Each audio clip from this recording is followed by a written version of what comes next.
الحمد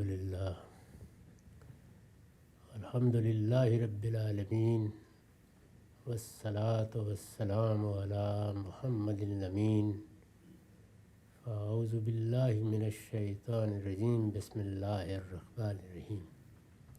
خواتین و حضرات، ہم سورہ بنی اسرائیل کی ابتدا کر رہے ہیں۔ اس سے پیچھے سورہ نحل زیر بحث تھی۔ یہ دونوں صورتیں توام ہیں، یعنی ان کے مضمون میں ایسی مناسبت ہے جو انہیں ایک پیئر بنا دیتی ہے۔ ان کا تعارف اس سے پہلے بیان ہو چکا ہے۔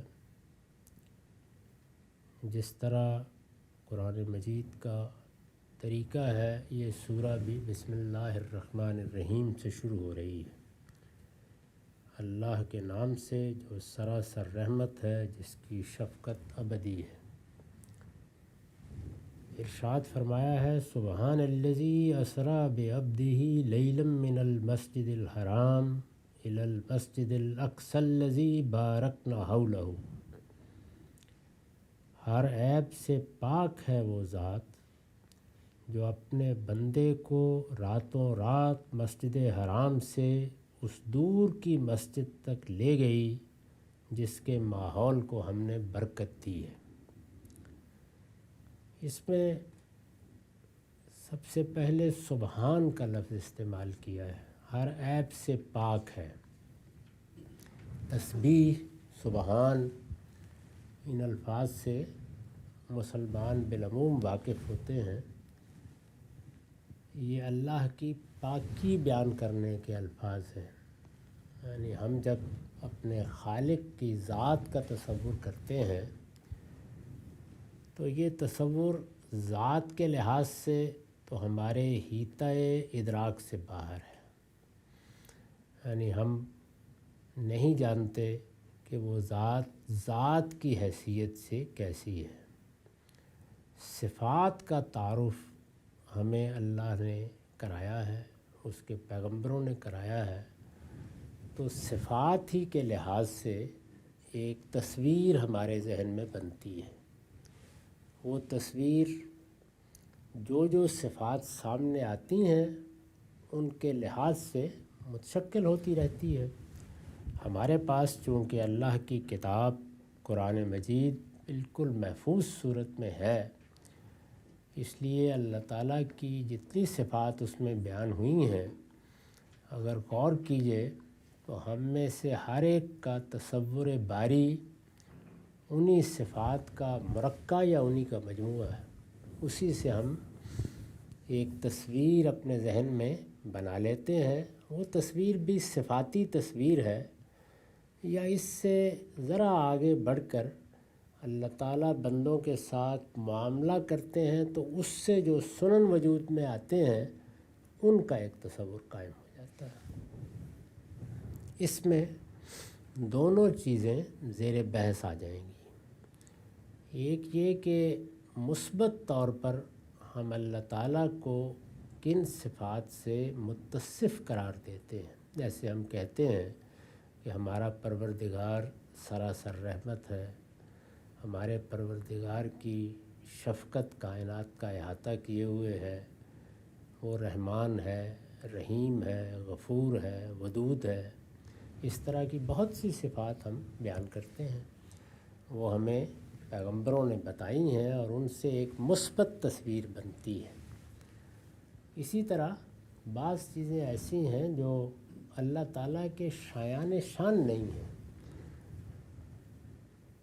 مطلب یہ کہ اگر خالق ہے اور وہ زمین و آسمان کا خالق ہے اور وہ ہمارا بھی خالق ہے، تو جس طرح اس کے خالق ہونے کا لازمی نتیجہ یہ ہے کہ ہم اس کو ایک صاحب ارادہ ہستی مانیں، اس کو علم و حکمت کا منبع سمجھیں، اس کی بے پناہ قدرت کا ادراک کریں، اسی طرح بعض ایسی چیزیں بھی ذہن میں آ سکتی ہیں جن کے بارے میں ہمیں تنبیہ کی جائے کہ یہ پروردگار کے شائن شان نہیں۔ مثال کے طور پر کوئی آدمی اگر یہ سمجھتا ہے کہ اللہ تعالیٰ بھی جیسے میں آپ بیٹھے ہوئے ہیں اس طرح کسی جگہ بیٹھ رہتے ہوں گے، ان کے بھی کوئی ہاتھ پاؤں ہوں گے، ان کی بھی کوئی اسی طرح کی ذات ہوگی جیسی میری آپ کی ذات ہے، تو یہ گویا اللہ تعالیٰ کو انسان پر قیاس کرنا ہے، یہ اس کے شاعر شان نہیں ہے، وہ خالق ہے۔ تو جب ہم اس طرح کی کسی چیز کے بارے میں توجہ دلاتے ہیں کہ یہ چیز اللہ کے شایان شان نہیں ہے، یہ اگر وہ خالق ہے تو اس کے لیے موضوع نہیں ہے، یہ چیز وہ نہیں کرے گا یا نہیں کرتا یا نہیں پسند کرتا اس لیے کہ خالق کی حیثیت سے اس کو یہ نہیں کرنی چاہیے، یا یہ چیز اگر وہ کرے تو یہ اس کی شان کے مطابق نہیں ہوگی۔ اس طرح کی جتنی چیزیں بھی بیان کی جاتی ہیں، علماء بیان کرتے ہیں، قرآن بیان کرے گا، یہ سب چیزیں ہیں جن کو گویا اللہ تعالیٰ کی ذات سے الگ کیا جاتا ہے کہ یہ نہیں ہوگا، یہ نہیں ہونا چاہیے، اس بات کو بیان کرنا تسبیح کہلاتا ہے۔ یعنی اللہ تعالیٰ کی حمد جب ہم کرتے ہیں تو اس کا مطلب ہے اللہ تعالیٰ کے لیے اچھی صفات کو ثابت کرنا، اچھی صفات یعنی وہ صفات جو اس کے شان شان ہیں، اس کو اسی لفظ سے خود قرآن نے ادا کیا ہے کہ للہ الاسماء الحسنی، ساری اچھی صفات، سارے اچھے نام وہ اللہ کے لیے ہیں۔ جو بھی تم اچھی بات سمجھ سکتے ہو وہ تمہارے پروردگار کے شایان شان ہے، لیکن جن چیزوں کو تم موضوع نہیں سمجھتے، اپنے لیے پسند نہیں کرتے، یا اس سے آگے بڑھ کر خالق کا جو تصور تمہارے ذہن میں قائم ہوتا ہے اس کے لحاظ سے موضوع نہیں ہے، ان سے اللہ کو پاک سمجھنا بھی ضروری ہے۔ تو حمد ایک مثبت چیز ہے، اور تسبیح یا ان چیزوں سے اللہ کو پاک سمجھنا یہ سبحان کے لفظ سے ادا کیا جاتا ہے یا تسبیح کے لفظ سے ادا کیا جاتا ہے۔ تو یہاں ابتدا یہاں سے ہوئی ہے کہ سبحان الذی، وہ ذات ہر عیب سے پاک ہے، ہر عیب سے پاک ہے۔ ظاہر ہے کہ نہ عیوب کا استقصاء ہم کر سکتے ہیں اور نہ ایک ایک چیز کو گن کے بتا سکتے ہیں، تو اس لیے علی الاطلاق یہ ایمان رکھتے ہیں کہ کوئی چیز بھی جو عیب ہو، جو نقص ہو، جو خالق کے شایان شان نہ ہو، وہ اللہ کے حوالے سے نہیں بیان کی جا سکتی۔ تو ایک اجمالی تصور ہمارے ذہن میں اس سے قائم ہو جاتا ہے۔ یہاں ابتدا اسی لفظ سے کی ہے، چنانچہ میں نے اس پر لکھا ہے کہ اصل میں لفظ سبحان آیا ہے، یہ تنزیہ کا کلمہ ہے، تنزیہ کا کلمہ ہے یعنی اللہ کو منزہ قرار دینے کا کلمہ ہے، پاک قرار دینے کا کلمہ ہے۔ یہ تنزیہ کا کلمہ ہے جو خدا کے باب میں کسی سوء ظن یا غلط فہمی کو رفع کرنے کے لیے آتا ہے۔ انسان اگر اللہ تعالیٰ کے بارے میں کوئی ایسا تصور کرے جو موضوع نہ ہو، کوئی ایسی غلط فہمی پھیلانا شروع کر دے جو اللہ کے بارے میں کسی سلیم الطبع انسان کو نہیں ہونی چاہیے، تو اس کی جب تردید کی جائے گی تو اس کو تسبیح کہیں گے، اور قرآن مجید میں اس کے لیے یہ سبحان کا کلمہ استعمال ہوگا۔ تو اس لیے اس کو تنزیہ کا کلمہ کہا جاتا ہے۔ اور ایک ترکیب بھی ہم بولتے ہیں تسبیح و تحمید، یعنی اللہ کی حمد بیان کرنا، اللہ کی تسبیح کرنا۔ اسی کو فرشتوں نے بھی بیان کیا، انہوں نے کہا کہ کیا آپ نے دنیا میں ایک ایسی مخلوق بنانے کا فیصلہ کیا ہے جس کو دنیا کا اقتدار دیا جائے گا، تو اس سے تو شدید اندیشہ ہے کہ وہ فساد پیدا کر دے گی، اور ہم کیا ہیں، ہم پہلے دنیا کا نظم چلا رہے ہیں۔ تو فرشتوں نے کہا کہ نحن نسبح بحمدک و نقدس لک، یعنی ہم تو حمد کے ساتھ آپ کی تسبیح کرتے رہتے ہیں اور آپ کی تقدیس بیان کرتے رہتے ہیں۔ تو مطلب یہ کہ ہم تمام اچھی صفات آپ کے لیے مانتے ہیں اور کبھی ان کے نتائج سے بھی انحراف نہیں کرتے، اور ہر عیب سے، نقص سے آپ کو پاک قرار دیتے ہیں، اور کبھی اپنے ہاں بھی اس کو دلانے نہیں دیتے۔ تو پھر دنیا کے نظام میں ایک دوسری مخلوق کو لانے کی کیا وجہ ہے؟ سوال کیا انہوں نے اس موقع پر۔ تو وہاں پر بھی دیکھیے یہی تسبیح اور تحمید کے الفاظ انہوں نے استعمال کیے۔ اللہ تعالیٰ کو ہر عیب سے پاک سمجھنا یہ تسبیح ہے، اللہ تعالیٰ کو ہر اچھی صفت سے متصف سمجھنا یہ حمد ہے یا تحمید ہے۔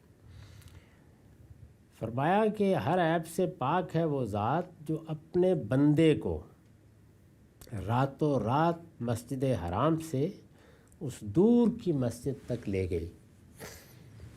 یہ جو بے عبدہی کی ترکیب ہے، یعنی اپنے بندے کو، ظاہر ہے کہ یہ اسی وقت استعمال کی جائے گی جب مخاطبین کے لیے بندے کی تعین میں کوئی ابہام نہیں ہوگا۔ ایسا لفظ اسی وقت بولا جاتا ہے۔ قرآن مجید کی آخری صورتوں میں بھی رسالت مآب صلی اللہ علیہ وسلم کے لیے اس طرح کی تعبیریں آئی ہیں کہ جب ہمارا بندہ یا خدا کا بندہ نماز کے لیے کھڑا ہو جاتا ہے تو یہ اس طرح کی حرکتیں کرتے ہیں، تو وہاں بھی بندے کا لفظ استعمال کیا گیا ہے۔ ہمارا بندہ، ظاہر ہے اللہ تعالیٰ ایک خاص التفات سے فرماتے ہیں۔ یہ ساری دنیا اسی اصول پر پیدا کی گئی ہے کہ لوگ اللہ کے بندے بن کر رہیں، لیکن جب اللہ کا کوئی بندہ حقیقی معنی میں اس کو بندہ کی حیثیت اختیار کر لیتا ہے اور اس کو اپنا خالق اور مالک مان لیتا ہے اور اس میں ادنیٰ درجے میں کوئی تجاوز نہیں کرتا، تو گویا وہ اختصاص کے ساتھ اس کا بندہ قرار پا جاتا ہے۔ تو رسالت مآب صلی اللہ علیہ وسلم کے لیے یہ تعبیر قرآن میں اختیار کی گئی ہے، تو یہاں مراد آپ ہی ہیں۔ چنانچہ میں نے اس کی وضاحت کی ہے کہ آیت میں لفظ عبدہی استعمال ہوا ہے، اس سے مراد نبی صلی اللہ علیہ وسلم ہے۔ پاک ہے وہ ذات جو اپنے بندے کو لے گئی، یعنی اللہ کے آخری پیغمبر محمد الرسول اللہ صلی اللہ علیہ وسلم کو لے گئی، نبی صلی اللہ علیہ وسلم مراد ہے۔ استاذ امام لکھتے ہیں اس موقع پر حضور کے لیے اس لفظ کا استعمال اللہ تعالیٰ کے ساتھ حضور کے غایت درجہ اختصاص، آپ کے ساتھ اللہ کی غایت درجہ محبت اور آپ کی کمال درجہ عبدیت کی دلیل ہے۔ یعنی یہ لفظ اتنا دل نواز ہے اور اس محبت کے ساتھ استعمال کیا گیا ہے کہ اس سے یہ بھی معلوم ہوتا ہے کہ بندوں میں سے ایک بندے نے اپنے پورے وجود کو اپنے پروردگار کے حوالے کر دیا ہے، جو اسلام کی حقیقت ہے۔ اسلام کی حقیقت سیدنا ابراہیم کی تعبیر میں اس طرح بیان ہوئی ہے کہ اسلمت لرب العالمین، میں نے اپنا پورا وجود اس دنیا کے پروردگار کے سپرد کر دیا ہے۔ تو جب پورا وجود سپرد کر دیا جائے گا تو اس کا مطلب یہ ہے کہ بندے نے اپنی انانیت، اپنی سرکشی اور اپنی شناخت، ہر چیز کو اپنے پروردگار کے سامنے سرفکندہ کر دیا ہے۔ یہی عبدیت کی حقیقت ہے۔ عبدیت یا عبادت، اس لفظ کا مطلب کیا ہے؟ خضوع اور تذلل، یعنی پورے وجود سے جھک جانا، اس جگہ کو اختیار کر لینا جس سے نیچے کوئی جگہ نہیں ہے۔ تو خالق کے مقابلے میں جب انسان اپنی اس پوزیشن کو قبول کر لیتا ہے تو یہ عبدیت ہے۔ تو جب یہ عبدیت آخری درجے میں کسی شخص نے اپنے لیے اختیار کر لی پورے شعور کے ساتھ، تو گویا وہ صرف اللہ کا بندہ ہی نہیں رہا بلکہ بہت خاص بندہ ہو گیا۔ اور اس کا لازمی نتیجہ کیا ہے؟ غایت درجہ محبت۔ یعنی جب اللہ تعالیٰ یہ دیکھے گا کہ اس کے ایک بندے نے اپنا پورا وجود اس کے حوالے کر دیا ہے، تو پھر اس کو اللہ کی محبت حاصل ہوگی، حاصل ہونی چاہیے۔ اور جب بندہ اس جگہ پر آ جائے گا کہ اس کے ہاں کوئی سرکشی، کوئی انحراف، کوئی گریز نام کی چیز بھی نہیں رہے گی، تو یہ غایت درجہ عبدیت ہے جو اس کے پورے وجود سے نمایاں ہوگی۔ ایک لفظ میں یہ ساری بات گویا اللہ تعالیٰ نے ایک کوزے میں دریا کی طرح بند کر دی ہے۔ گویا آپ کی ذات کسی اور تعریف و تعارف کی محتاج نہیں ہے۔ لفظ عبد نے خود انگلی اٹھا کر ساری خدائی میں اس کو ممیز کر دیا جو اس لفظ کا حقیقی محمل و مصداق ہے۔ یعنی دنیا میں اللہ ہی کے بندے تھے، ہر طرف اللہ ہی کے بندے تھے، فرشتے بھی اس کے بندے ہیں، انسان بھی اس کے بندے ہیں، جنات بھی اس کے بندے ہیں، لیکن جب ایک بندے نے اپنے پورے وجود سے اس بندگی کو اور اپنے پورے شعور سے اس بندگی کو اختیار کر لیا تو گویا وہی بندہ ہے۔ تو وہی بندہ ہے کہ تعبیر کو یہاں بے عبدہی کے لفظ میں قرآن نے ادا کیا ہے۔ ہر عیب سے پاک ہے وہ ذات جو اپنے بندے کو راتوں رات مسجد حرام سے، مسجد حرام یہ بیت اللہ ہے، یہ بھی مسجد ہے۔ اس میں بھی جب لفظ کعبہ بولا جاتا ہے یا بیت اللہ کا لفظ بولا جاتا ہے تو عام آدمی غلط فہمی میں مبتلا ہوتا ہے، اور پھر بہت سے لوگ اس پر سوالات بھی اٹھا دیتے ہیں کہ کیا تم لوگ کسی گھر کی پرستش کرنے کے لیے جاتے ہو؟ تو قرآن مجید نے جگہ جگہ اس بات کو واضح کیا ہے کہ بیت اللہ یا کعبہ یہ مسجد ہے، یعنی اللہ کی عبادت گاہ ہے جو دنیا میں پہلے بنائی گئی۔ چنانچہ اس کا تعارف بھی قرآن میں اس طرح کرایا گیا ہے کہ ان اول بیت وضع، یعنی یہ در حقیقت وہ پہلا گھر ہے جو اللہ کی عبادت کے لیے دنیا میں تعمیر کیا گیا تھا۔ تو وہ عبادت گاہ ہے، مسجد ہے، جس طرح کے ہم مسجدیں بناتے ہیں۔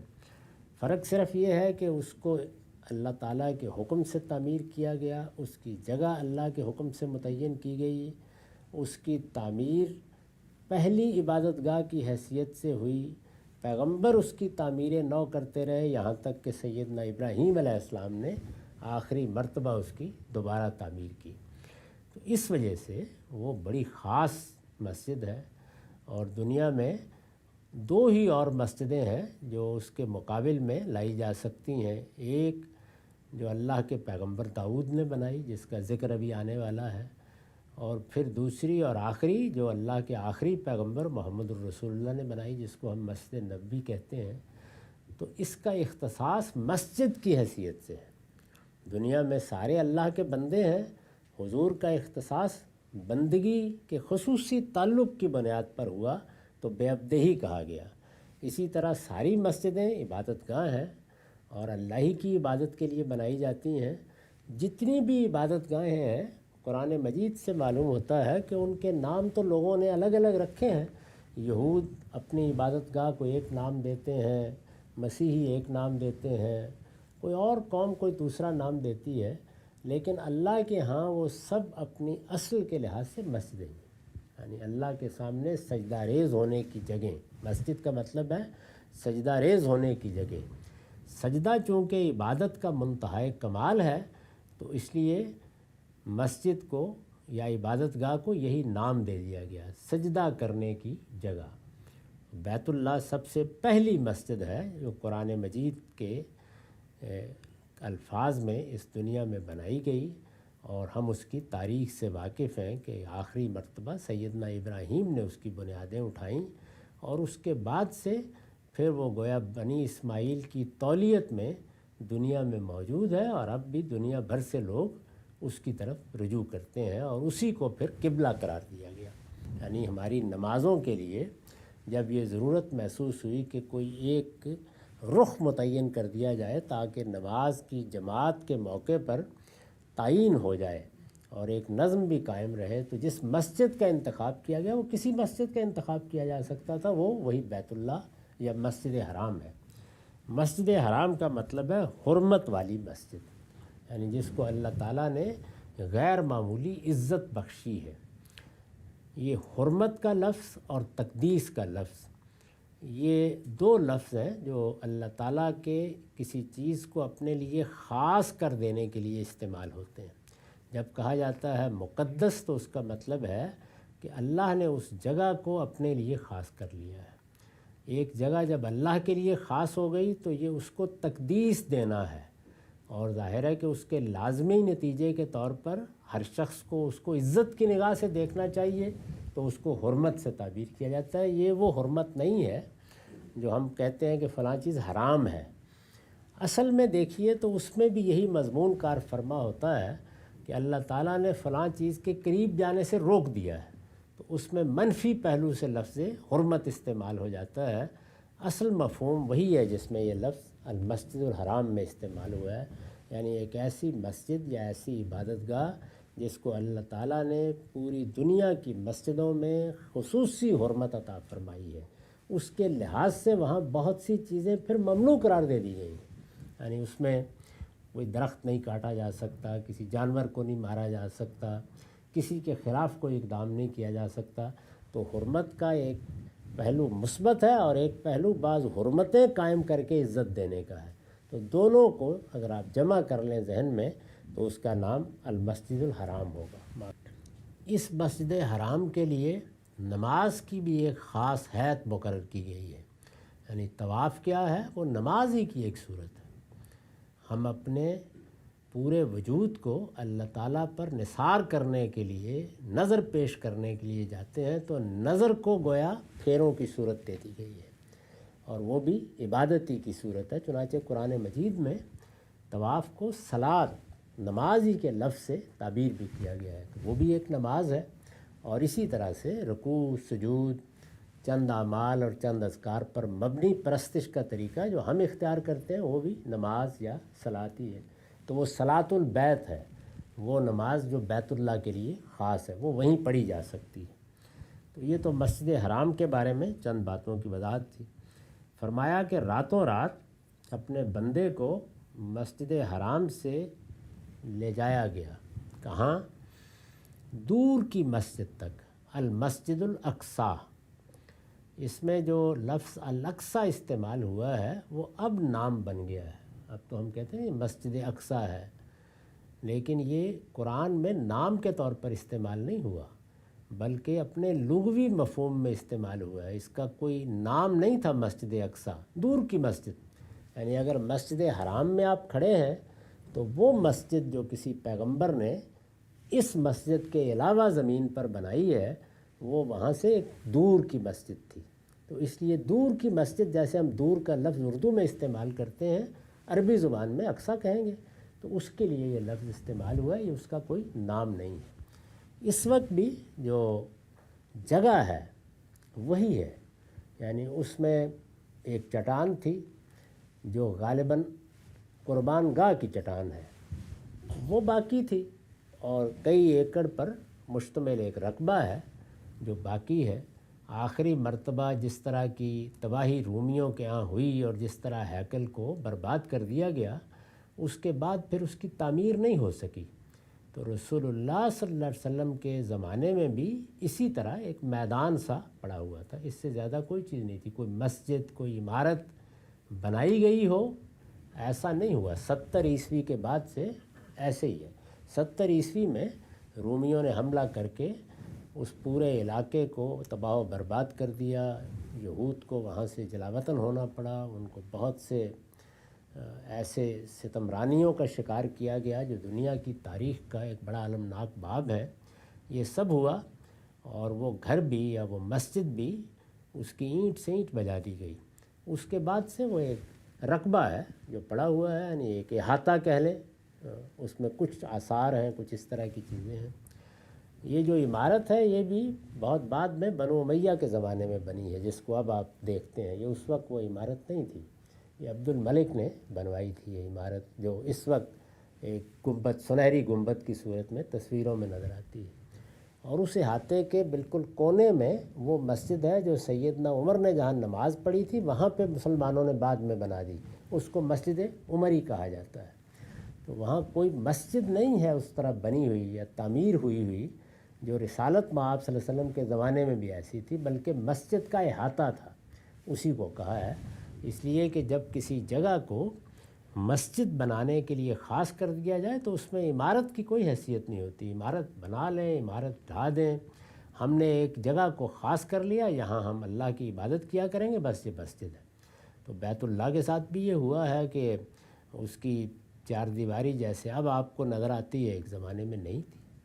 ایسے وقت بھی آئے ہیں جب کئی دن کے لیے عمارت کو مسمار کر دیا گیا، جیسے کہ عبداللہ بن زبیر رضی اللہ عنہ نے پوری عمارت ڈھا دی تھی، اور بس ایک ٹاٹ کا کپڑا تھا جس سے اس کے گرد ایک دیوار سی بنا دی گئی تھی، اور لوگ اسی میں حج بھی کر رہے تھے، عمرہ بھی کر رہے تھے، سب چیزیں ہو رہی تھیں۔ تو یہ سب چیزیں ہوتی رہی ہیں تاریخ میں۔ تو عبادت گاہ کی حیثیت در حقیقت اس عمارت کو نہیں ہے، بلکہ وہ جگہ ہے جو خاص کی گئی ہے، اسی کو یہاں مسجد کہا ہے اللہ تعالیٰ نے۔ سجدہ گاہ، سجدہ کرنے کی جگہ، وہ جگہ وہ زمین ہے جو خاص کی گئی ہے، اور وہ اللہ تعالیٰ کے نزدیک مقدس بھی ہے، اللہ تعالیٰ نے اس کو برکت بھی عطا کی ہے۔ آپ آج ایک عمارت بنا لیں، کل کو اس کو منہدم کر کے کوئی دوسری عمارت بنا لیں، اس سے کوئی فرق نہیں پڑتا۔ مسجد کی جگہ ہی اصل میں مسجد ہے، اسی کو یہاں مسجد سے تعبیر کیا ہے۔ تو الاقصیٰ جس طرح میں نے کہا کہ دور کی مسجد تھے اس کو، یعنی اہل عرب کے سامنے وہ دور کی مسجد تھی۔ ایک قریب کی مسجد کون سی تھی؟ حرم، جو ہوا ان کے گھر میں، اور دور کی مسجد، دنیا میں دو ہی مسجدیں تھیں جو اللہ کے پیغمبروں نے بنا رکھی ہوئی تھیں، ایک جو ان کے قریب تھی، دوسری جو ان سے دور تھی، تو اس لیے اس کو دور کی مسجد کہا ہے۔ اس پر میں نے لکھا ہے کہ اس سے یروشلم کی مسجد مراد ہے، جسے بیت المقدس کہا جاتا ہے۔ مقدس بھی اور مقدس بھی دونوں تلفظ صحیح ہیں۔ یہ حرم مکہ سے کم و بیش 40 دن کی مسافت پر تھی، یعنی اگر کوئی شخص سفر کرے اس زمانے میں، اب تو ظاہر ہے کہ چند گھنٹوں کی مسافت جہاز میں ہو جائے گی، یا کوئی اور ذریعہ اختیار کریں تو پھر بھی آدمی دن بھر میں پہنچ جائے گا، لیکن اس وقت 40 دن کی مسافت طے کر کے پہنچ سکتے تھے لوگ۔ اس کا تعارف اسی بنا پر المسجد الاقصیٰ، یعنی کیونکہ 40 دن کی مسافت پر ہے تو اس لیے اس زمانے کے لحاظ سے اسے دور کی مسجد کہا گیا ہے، یعنی کل کلاں آپ جا کے دیکھ نہیں سکتے، 40 دن کا سفر کرنا پڑے گا۔ یعنی دور کی مسجد کے الفاظ سے کرایا ہے تاکہ مخاطبین کا ذہن آسانی سے اس کی طرف منتقل ہو سکے۔ اس میں کوئی تردد نہیں ہونا چاہیے، اگر دو ہی دنیا میں چیزیں موجود ہیں اور ان میں سے ایک آپ کے پاس ہے اور ایک آپ سے دور ہے، تو اس سے بہتر کوئی تعارف کا طریقہ نہیں ہو سکتا۔ دو ہی مسجدیں تھیں، یعنی ایک وہ جس کو مسجد حرام کہا ہے، اور دوسرے وہ جو وہاں سے دور کی مسجد تھی، یعنی مسجد اقصیٰ، جس کو اب ہم کہتے ہیں۔ یہ اصل میں اس لفظ سے نام پڑ گیا ہے، نہ کہ یہ اس کا نام ہے۔ قرآن نے یہ لفظ استعمال کیا تو لوگوں نے اب اس کو مسجد اقصیٰ کہنا شروع کر دیا۔ بیت المقدس بھی کہا جاتا ہے اور ہیکل سلیمانی بھی، اس لیے کہ ایک بڑی عمارت تھی کسی زمانے میں، اور ایکڑوں پر مشتمل رقبہ ہے جس میں وہ بنائی گئی تھی، اور بڑی غیر معمولی عمارت ہونے کی وجہ سے اس کو ہیکل کہا گیا، اور سیدنا سلیمان نے اس کو پایہ تکمیل تک پہنچایا تھا، تو اس وجہ سے وہ ہیکل سلیمانی بھی کہلاتی رہی ہے۔ وہ ہیکل سلیمانی، بیت المقدس، اسی طرح مسجد اقصیٰ، یہ اسی احاطے کے نام ہیں۔ اب رسالت مآب صلی اللہ علیہ وسلم سے صدیوں پہلے 70 عیسوی میں، رسالت مآب صلی اللہ علیہ وسلم تو 576 میں دنیا میں تشریف لائے ہیں، تو اس سے بہت پہلے یہ احاطہ ایسے ہی ہموار ہو چکا تھا، اور اس میں عمارت نام کی کوئی چیز ہے، وہی ایک دیوار ہے پرانی جس کو دیوار گریہ کہا جاتا ہے، جس کے پاس کھڑے ہو کر یہود عبادت کرتے ہیں۔ تو جس طرح کھنڈرات میں کچھ چیزیں باقی رہ جاتی ہیں، کوئی آثار رہ گئے، کوئی فرش رہ گیا، کوئی ستون رہ گیا، کوئی اسی طرح دیوار رہ گئی، یہی صورت رہ گئی ہوئی تھی، باقی عمارت بالکل ختم ہو چکی تھی۔ تو اس کا تعارف یہاں پہ المسجد الاقصیٰ کے الفاظ سے کرایا۔ اس کی وجہ میں نے آپ کو بتا دی کہ دو ہی مسجدیں ہیں، قریب کی مسجد مسجد حرام ہے۔ جب مسجد حرام کو الگ سے بیان کر دیا جائے گا تو کوئی ابہام نہیں ہوگا، جب دور کی مسجد کہا جائے گا تو اس سے وہی مسجد مراد ہوگی۔ کوئی اگر اس کے بعد بھی اس کے تعارف میں کسر رہ گئی تو اس کو ایک اور جملے سے ادا کیا ہے، الذی بارکنا حولہ، جس کے ماحول کو ہم نے برکت دی ہے۔ یہ خاص تعبیر ہے الہامی صحیفوں کی، یعنی یروشلم کو جب اللہ تعالیٰ بیان کرتے ہیں، یا بیت المقدس کہیے، تو الہامی صحیفوں میں اس کا تعارف اسی طرح کے الفاظ سے کرایا جاتا ہے۔ اس کی وجہ کیا ہے وہ میں آپ کے سامنے رکھ دیتا ہوں۔ اصل الفاظ ہیں الذی بارکنا حولہ۔ میں نے لکھا ہے ابراہیم علیہ السلام کی بابل سے ہجرت کے بعد، یعنی ابراہیم علیہ السلام کا اپنا علاقہ تو عراق کا شہر ار ہے، یہ بابل کا علاقہ ہے، بیبلون جس کو کہتے ہیں، پرانا علاقہ۔ یہ علاقہ ہے جس میں ان کی بعثت ہوئی تھی، ان کی قوم بھی اسی علاقے میں آباد تھی۔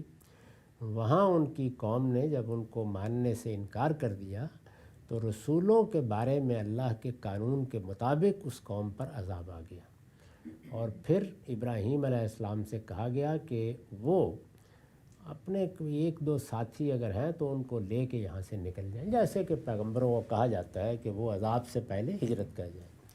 وہاں سے وہ نکلے تو عام طور پر تو یہ ہوتا ہے کہ پیغمبر پھر دنیا سے رخصت ہو جاتے ہیں، یعنی ان کا مقصد پورا ہو گیا، انہوں نے ایک قوم پر اللہ کی حجت تمام کر دی، اس قوم پر عذاب کا فیصلہ ہوا، ان کو نکال لیا جاتا ہے اور اللہ تعالیٰ پھر وفات دے دیتے ہیں۔ اور کوئی چیز کیونکہ پیش نظر نہیں ہوتی، وہ وفات فوراً بھی ہو سکتی ہے اور کچھ وقت وہ اپنے اہل و عیال میں گزار کر یا کچھ اپنے مشن سے فارغ ہو کر فراغت میں اللہ کی عبادت کر کے بھی گزار لیتے ہیں، جیسے کہ رسول اللہ کو کہا گیا کہ آپ کا مشن جب پایہ تکمیل کو پہنچ جائے تو فیضا فرغت فنصب وإلی ربک فرغب، اگر اس کے بعد کچھ دن آپ دنیا میں رہیں تو وقت پھر عبادت میں گزاریں، مشن مکمل ہو گیا۔ پیغمبروں کے بارے میں یہی طریقہ ہے۔